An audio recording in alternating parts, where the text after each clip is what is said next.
je n'ai pas seulement présenté un projet, j'ai aussi présenté les résultats obtenus des travaux réalisés sur le tracé de la Grande Muraille Verte du Tchad.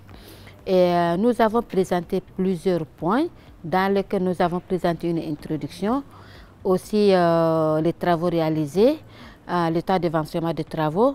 Nous avons présenté aussi 2 projets. Alors, concernant le contexte, on le connaît déjà, c'était la Grande Muraille Verte. La Grande Muraille Verte qui traverse plusieurs pays africains, dont le Tchad aussi fait partie.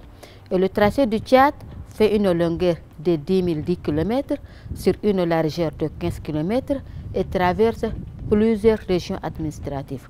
Cependant, le tracé est limité à l'ouest par le Niger et à l'est par le Soudan.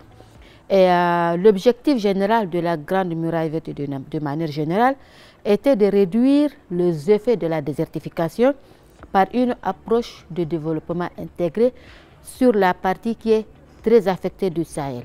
Et c'est dans ce contexte que nos études s'intègrent avec comme objectif de procéder à une analyse de l'état actuel du sol, de la flore, de la végétation ligneuse, mais aussi par une étude ethnobotanique afin de connaître l'utilité de ces espèces végétales.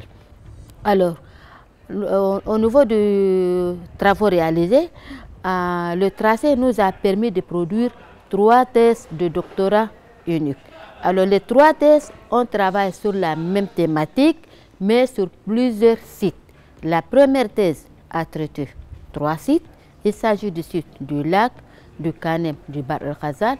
La deuxième thèse a travaillé sur le site du Bata et de Wadi Fira. Et la troisième thèse a travaillé dans le site de Wadi Fira Est et de l'Onedi Est. Et c'est dans le contexte du changement climatique. Alors, les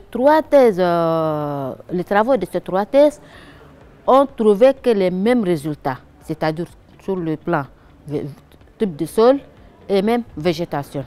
Et le sol du tracé du Tchad était d'une texture sableuse et argileuse sableuse et la végétation est très pauvre en espèces. Il y a une seule famille qui domine, c'était celle de la famille des Minnosacées. Les résultats obtenus de ces 3 thèses peuvent être d'une grande importance pour la composante Tchad de la Grande Muraille Verte, mais aussi pour la mise en œuvre des axes stratégiques développés, notamment dans la caractérisation des biotopes, mais aussi le choix des espèces végétales.